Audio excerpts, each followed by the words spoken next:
אתם נושמים כ-17,000 פעמים ביום. אתם חושבים על כך לעתים נדירות, אבל מאחורי הקלעים מתרחש מאמץ עצום ומתואם. האיברים החיוניים, הבטן, המוח, העצמות, הריאות, הדם והלב שלכם פועלים יחדיו כדי לשמור עליכם בחיים, באמצעות אספקת חמצן לרקמות בגופכם. רוב התאים שלנו זקוקים לחמצן, כי הוא אחד המרכיבים המרכזיים של נשימה אווירנית. זהו תהליך שמייצר מולקולה בשם ATP, שהתאים שלנו משתמשים בה כדי לבצע את המשימות הרבות והמדהימות שלהם. אבל באופן מפתיע, העברת חמצן לגופנו היא משימה לא פשוטה. גז נכנס לתאים באמצעות דיפוזיה מהסביבה שלהם, ופעולה זו קורית ביעילות רק במרחקים זעירים. לכן, כדי שחמצן יגיע לתאים בגופנו, הוא זקוק לרשת תחבורה. כאן נכנסים לפעולה 20 טריליון תאי הדם האדומים שלנו.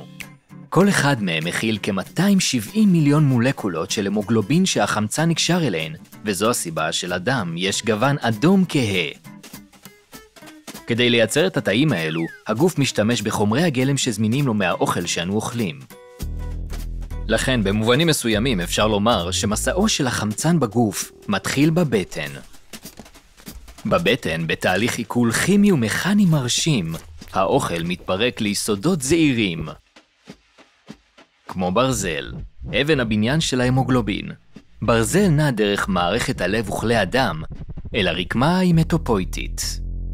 רקמה זו היא המקום שבו נוצרים תאי דם אדומים, והיא נמצאת בתוך מוח העצם שלנו. הכליות מבססות את רמות תאי הדם האדומים באמצעות שחרור אריתרופויטין, הורמון שגורם למוח העצם להגדיל את הייצור.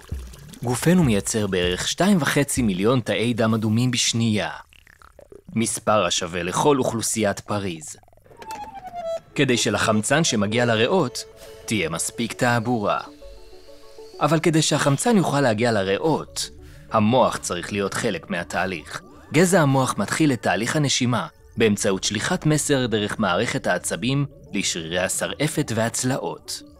זה גורם להם להתכווץ ולהגדיל את החלל בתוך כלוב הצלעות, כדי לאפשר לריאות להתרחב. התרחבות זו מורידה את לחץ האוויר הפנימי בריאות, וגורמת לאוויר לזרום פנימה. אפשר לחשוב על הריאות שלנו בתור שני בלונים גדולים, אבל הן הרבה יותר מתוחכמות. זו הסיבה. תאי הדם האדומים, בכלי הדם בתוך הריאות, יכולים לקלוט רק מולקולות חמצן שמאוד קרובות אליהם. אם הריאות שלנו היו כמו בלונים, אוויר שאינו במגע ישיר עם שטח הפנים של הבלון לא היה יכול לעבור דיפוזיה.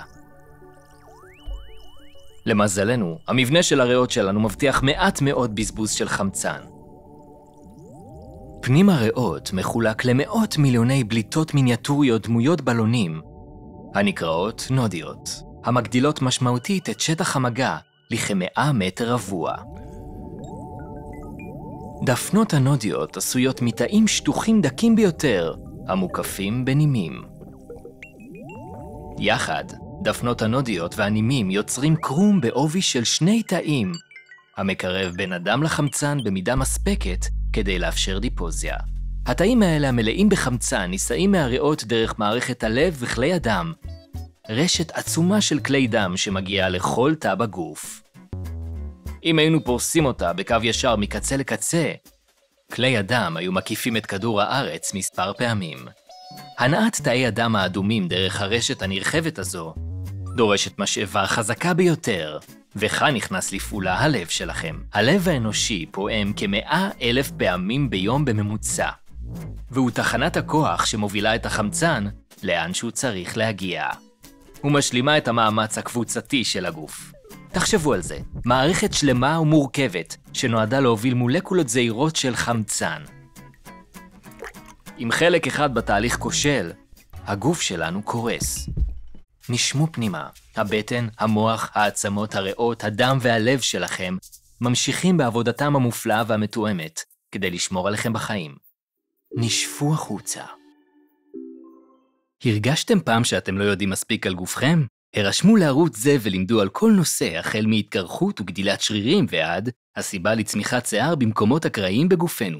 המשיכו לצפות ושמרו על הסקרנות.